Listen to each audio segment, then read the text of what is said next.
Dzień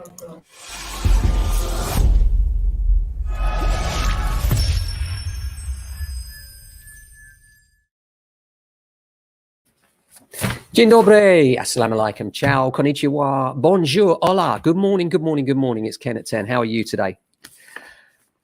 Good to see you again. If you've come here for the first time, welcome and thanks for joining us. And if you're rejoining us, then thank you so much for paying us your attention. We are James Alexander Estate Agents. I'm Ken, it's 10. That's why it's Ken at 10. And we talk about all things property. We're based in Southwest London, Southwest 16, Norbury to be precise, which is between Streatham to the north and Croydon to the south. How are you today? Hope you saw our video with Jan Royal yesterday. She's from the Liberty Food Bank and our appeal is there and we would love it if you would help us. If you're wondering where that is, it's a quick map. You see that little red dot there? That's where Liberty are and they help feed the needy every week. And we're trying to raise a lot of money for them to send out hampers for people in the Christmas period to bring a bit of joy to those that have very little. So if you can help with that, then do follow our Just Giving links and I'll put that on screen somewhere here. Here we go. There you go. That's our link. So how are you today? I hope you're well. A few bits of news for you in the property market, starting with an article that's a bit of a shocker, really. You ready for this? Hope you're strapped in. This is one in the Times, The Guardian, The Independent and The Sun. Home buyers face having to pay to make their properties greener under the terms of their mortgage as part of the government's plans to decarbonise the UK's housing stock. Mortgage lenders will have to disclose the energy efficiency of homes they lend money for and set themselves targets to improve the insulation of buildings in their portfolio.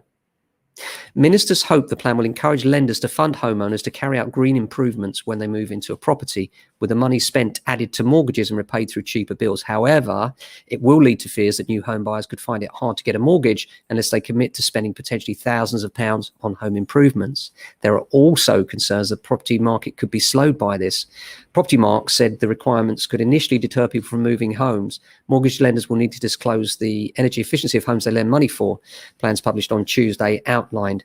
Well, it's a bit of a strange one, this, because it's not a secret. You know, if you look at any home that's on the market, you've only got to go and look at the EPC to see what its energy efficiency is. So why lenders have to disclose this to the government and the government can't look on the publicly available site, I've no idea. But I think the point is clear that they're going to be pressuring everybody to clean up their act. And, you know, I suppose it's right. We all want to clean up the CO2 emissions and everything else.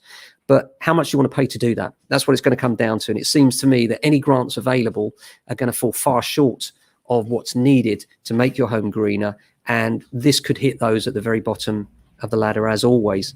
And Property Mark's policy and campaigns manager, Timothy Douglas, says home buyers may have to invest thousands of pounds in making improvements to their homes, something that could create significant barriers.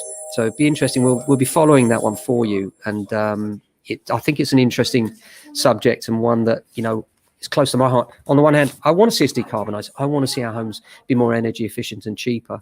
But is it fair to make people pay substantial amounts that perhaps they don't have and therefore increase their mortgage because of the inefficiency of the property they already own? That's a big question and it's a difficult one. Banks are pulling the cheapest mortgage deals off the market. And this is according to the Evening Standard. Banks look set to pull their cheapest deals off the market as interest rates rise. The Bank of England is expected to raise rates from historic lows of 0.1% either next month or the month after, with base rates expected to hit 1% by August. Analysis has indicated that this would increase the annual cost of the nation's mortgages by 14 billion, while 2/3 of the UK's 1.6 trillion pounds of mortgages are on fixed rates, meaning those borrowers won't immediately be affected. Those on variable deals will be hit straight away. Laura Suter, head of personal finance at AJ Bell, said mortgage rates have been at rock bottom rates for a long time, and many homeowners will never have known an environment rate of interest rates being higher, so any rise will be a nasty shock for them. Well, we have been saying for some time now that you need to look at fixing your rate if you're staying put. Hope you were listening. And if you're not listening to me, then perhaps you should listen to the experts at AJ Bell there. Not financial advice, but something we think you should consider. On the flip side, more optimistically, the Halifax has increased its mortgage lending limit for those on high salaries. This is interesting because it shows a whole confidence underlining the UK property markets at the moment. Halifax has eased its borrowing rules for wealthier home buyers in a show of confidence for the property market, despite the threat of rising interest rates. The lender would now offer borrowers who earn more than $75,000 a loan of up to 5.5 times their annual income, up from a previous limit of 5 times. Analysts said the decision was a sign that the Halifax is not expecting house prices to fall if the Bank of England acts to contain rising inflation, with Threadneedle Street expected to increase mortgage rates as soon as next month. Lenders have also started to pull the cheapest rate deals off the market in an effort to get ahead of the interest rate increase.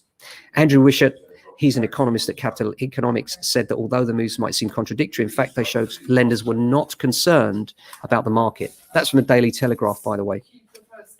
Another article from City AM today saying that London sellers are overpricing their properties by 40%. 40%. There is one agency in particular that's guilty of assisting with this. I'm sure you all know their name, or many of you will. Analysis by property portal Move Street suggests that people selling homes in London are overpricing by as much as 40%. The study found that the average asking price across Zoopla and Rightmove currently sits at $296,950, while homes are actually selling for an average of $258,464. This represents a reality gap of £38,486, or 13%. The gap between the average asking price and sold properties in London is 40%. That's crazy, isn't it? 40% difference, with the average asking price at $833,994, while the typical sale price is $494,673.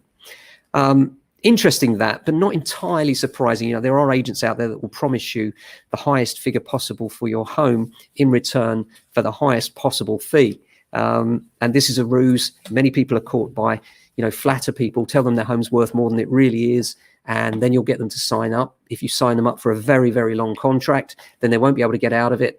And then while you've got them locked down, you gradually decrease the price, and then you get the sale away at the price it should have been in the first place. Very disingenuous, horrible practice. We hate it, but it happens every day. So be careful, those that flatter you with high house prices. They might be telling you what you want to hear just to try and get you to sign their contract. Be very cautious of that. The drive for greener homes could cut value of older family homes, says an article in the Standard. And this is, of course, because of the lack of energy efficiency. And Sarah Coles at Hargreaves Lansdowne suggested that those planning to downsize as a way of raising an income for retirement could be among those affected because of the plans for green mortgages. And those with the energy efficiency of less than a C might be affected. Well, that remains to be seen. Renting could lead to reduced mental and physical health, says The Independent. Around a fifth of renters in the UK, in England rather, has poor mental health and even physical health due to their accommodation status, according to research from Shelter. Damp and mould are one of the most common problems, affecting 26% of renters, the same proportion that aren't able to heat their homes. A fifth are constantly struggling to pay rent, and 1 in 5 worry about being evicted.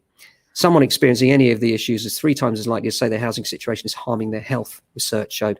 It's hardly surprising, is it? A lot of stressy things in there. But I have to say, from our inspections regularly, it's not always that the landlord's awful. Sometimes you need to understand what condensation is and how to manage it. And that's an article for another day. We have done a video on it. If you're looking at our YouTube channel, look up condensation.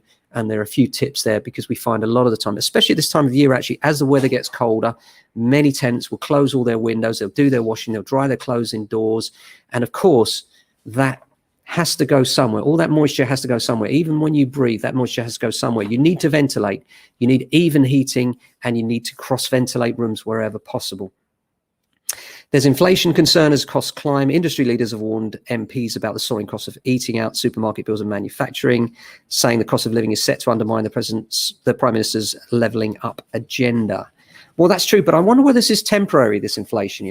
There is a hint at stagflation from some. Some people are saying that with a level of automation coming, costs and prices are going to drop quite dramatically in the next few years as automation comes in and general costs come down through the fact that there's no human input required for many of the things that we currently employ people for. This will lead to unemployment, no doubt, and a changing employment picture as well.